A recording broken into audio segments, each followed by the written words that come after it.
Okay guys, nandito na naman kami ni Sky ngayon. Exit na naman kami ni Sky. Pero maaga pa, mamaya pa yung bus namin papuntang Oman. Kaya naghihintay-hintay pa kami ni Sky dito. Pero marami na yung nandito na exit. Meron ng first batch. Nauna na, ito na, naghahanda na sila. Pero kami second batch. Okay, so see you na lang mamaya sa Oman. See you sa Oman! Okay, nandito na kami sa loob ng bus ni Sky. Hinihintay na lang namin na umalis yung bus.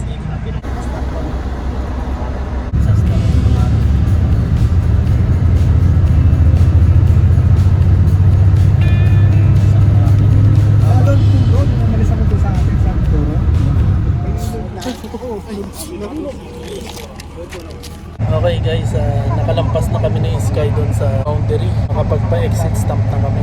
Pagkatapos ng exit stamp, sinend na namin yung exit stamp sa agency na magpo-process ng aming visa. Diretso na kami sa accommodation. Okay guys, stop over muna tayo dito sa supermarket.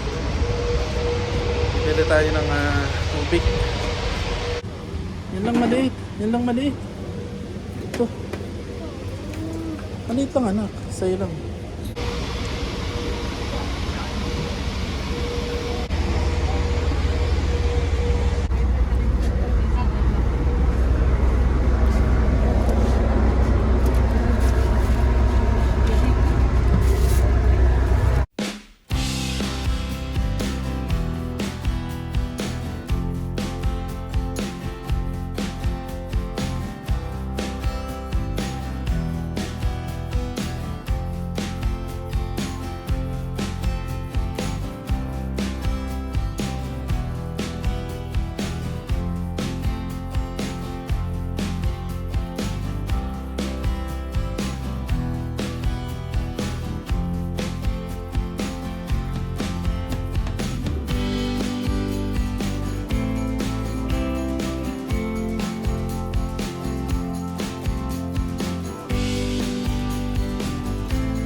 Okay guys, as usual, nandito na kami sa Oman accommodation.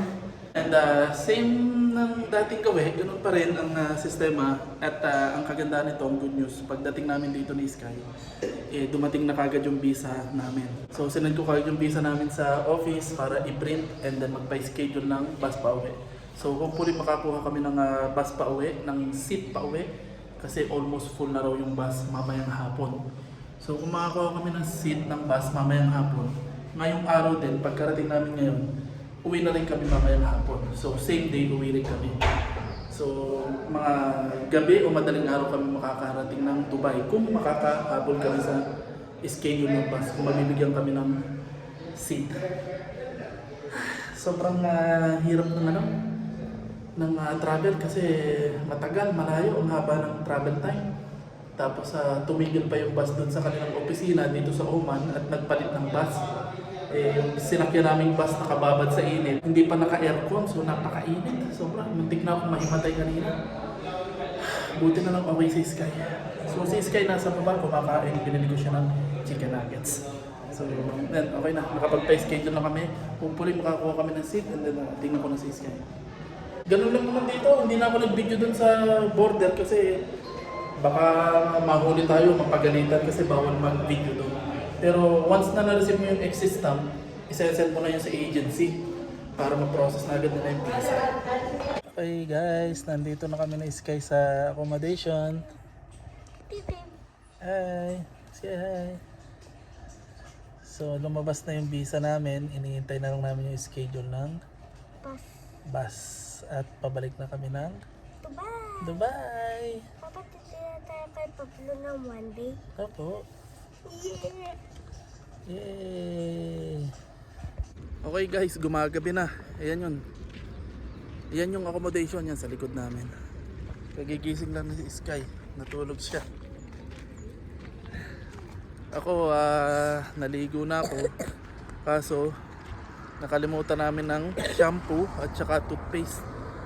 Kaya bibili tayo ngayon dito sa supermarket dito ng shampoo at saka toothpaste. Tapos si Sky, bibili ko ng noodles. Gusto daw niya ng noodles kasi dun sa cafeteria sa loob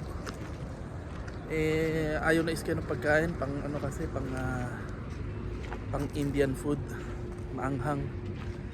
So walang pagkain para kay Sky. Binili ko siya kanina ng chicken nuggets.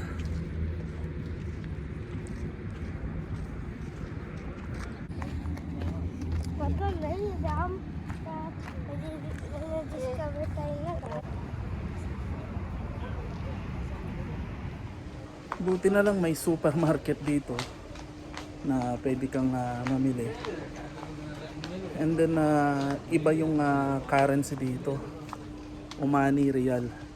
Pero tinatanggap naman nila yung UAE dirhams. Kaya kung may bibiling ka at may extra kang cash para mamili at dirhams, pwede kang mamili dito. Ito, Omani Real yung pera nila. Ha? Ayun nga. So ang hahanapin namin dito ay noodles ni Sky. Meron yata dito.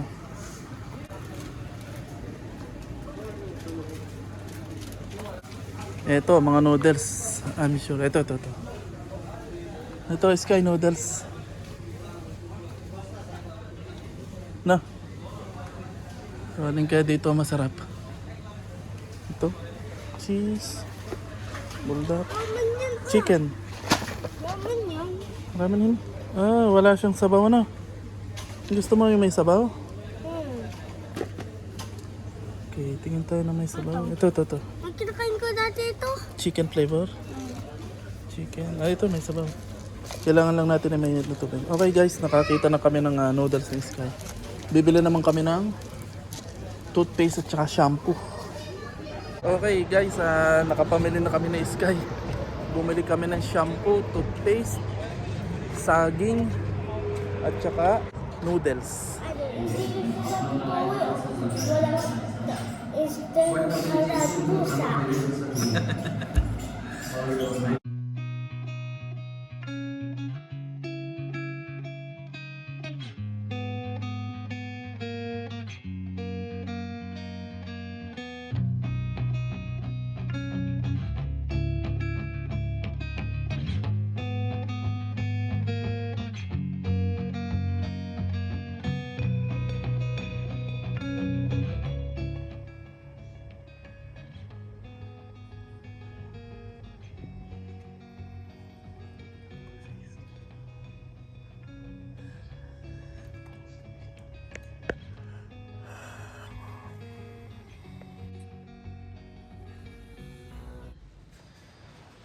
Okay guys, kagigising lang namin. Ngayon ay Sabado, June 20, alas 10 ng umaga. At gising na rin si Sky. Kita mo ito. So, may schedule ng bus ngayon. Nagsabi na ako dun sa opisina na i-schedule na kami yung kauna-unahang bus ngayong araw na to para makauwi na kami. So, kakain mo na si Sky. Anong kakainin mo? Ito lang. Kasi naloko. Kasi matalain ako. Sige.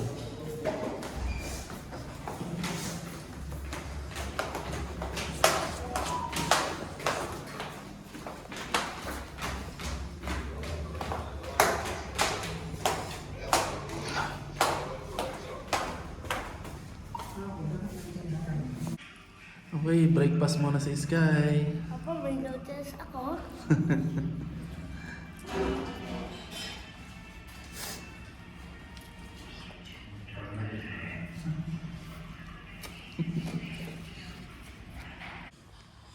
So ito yung accommodation namin. 5 kaming Pilipino dito. So sama-sama kami. Bed space to. Tigi-tigi sa kaming bed. Kukunti yung umexit ngayon. Siguro kasi weekend. Kasi dati marami kaming umexit eh.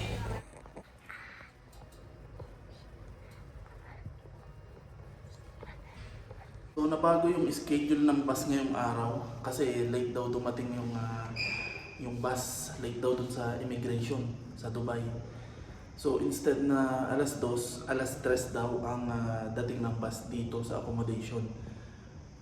So alas 3 pa kami makakauwi ni Sky at puno na yung mga kasamahan ko na ngayon dumating yung visa. Hindi na makakasay kasi full na yung bus. So swerte pa rin kami kasi kahapon dumating kaagad yung visa namin. Na-schedule kami ngayon kasi sa isang araw, isa lang yung schedule ng bus. At lalo ngayon weekend, isang araw lang daw talaga yung bus. So ngayon ay Sabado, June 20, 1:30 na ng hapon. Maghihintay-hintay na kami ni Sky. Nakaligo na kami, ready na kami. Kaso na-delay yung schedule ng bus, yung dating ng bus. Kala ko makakauwi kami ng maaga. Maaga nga dumating yung visa kahapon pa, kaso wala namang schedule ng bus. Kaya hindi pa rin makakauwi agad na maaga sa Dubai. So kung alas 3 ang biyahe dito, makakarating kami ng Dubai, ng UAE, 11 PM na. Kasi 7 oras yung biyahe. Hindi naman biyahe, pero yung tagal sa immigration matagal. Kaya nagtatagal ng 7 oras. So mga 11 PM na kami makakauwi nito. Ano magagawa? Ganun talaga eh.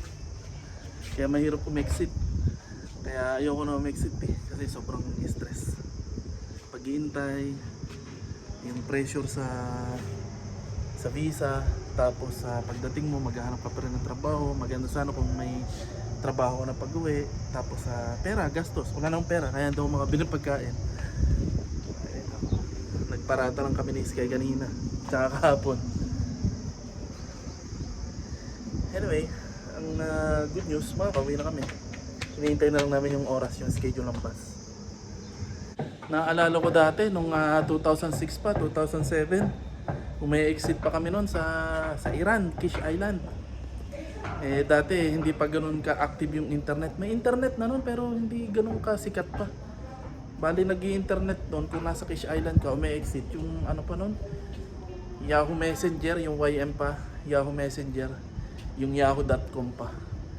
Tapos may ano nun eh, may tawag yung sa mga payphone doon.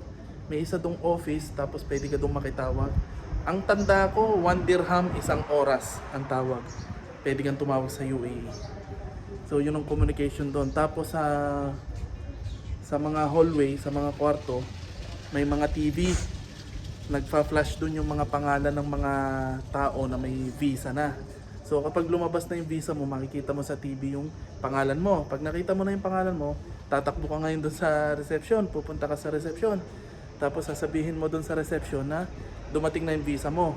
Tapos yung visa, nakukuha naman sa fax machine. So sa fax machine lumalabas yung mga visa. So once na nakuha mo na yung visa mo mula fax machine, ayun, pwede ka na magpabook sa eroplano pa uwi ng Dubai. Ayun na yung bus. So guys, nandito na yung bus na sasakyan namin pa uwi. Maghahanda na kami na Sky. Ito na yung bus ng mga bagong dadating sa exit. Kami naman yung uuwi. So ito pa rin yung sasakyan namin pag uwi. Kunin lang namin ni Sky yung gamit namin. So tara na. Papa, magkasali yan? Hindi, mabilis na. Yes. Kunin na natin yung bag. Naghihintay siya ng matagal? Hindi. Konti lang? Konti lang. A few minutes? Bilis! Kunin mo na yung gamit natin. Yung bag. Please.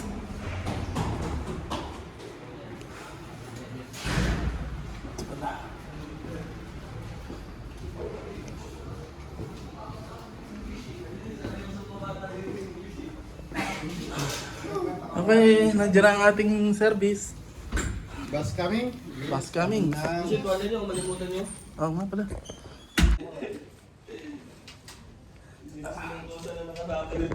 Dito muna ako kay Mayor. Par, pakabait ka, para makalaya ka na, hindi ka nagpapakabait eh. Baba ako.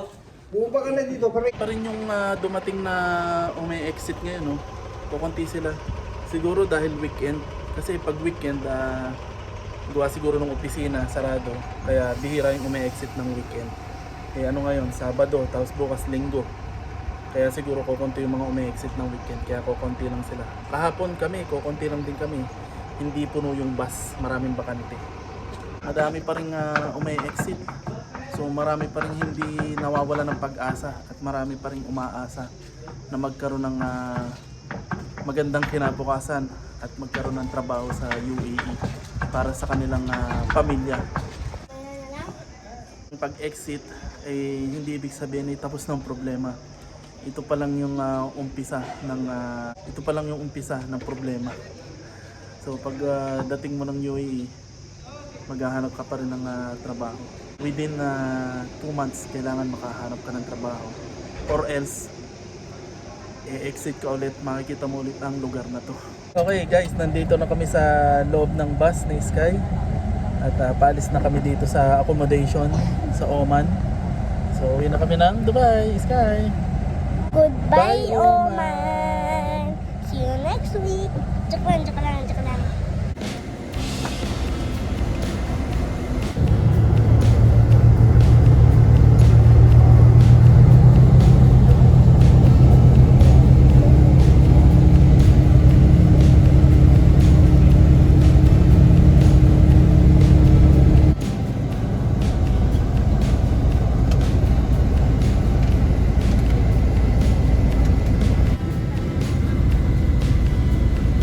Nagtagal pa kami kasi nagpagasolina pa yung driver, full tank.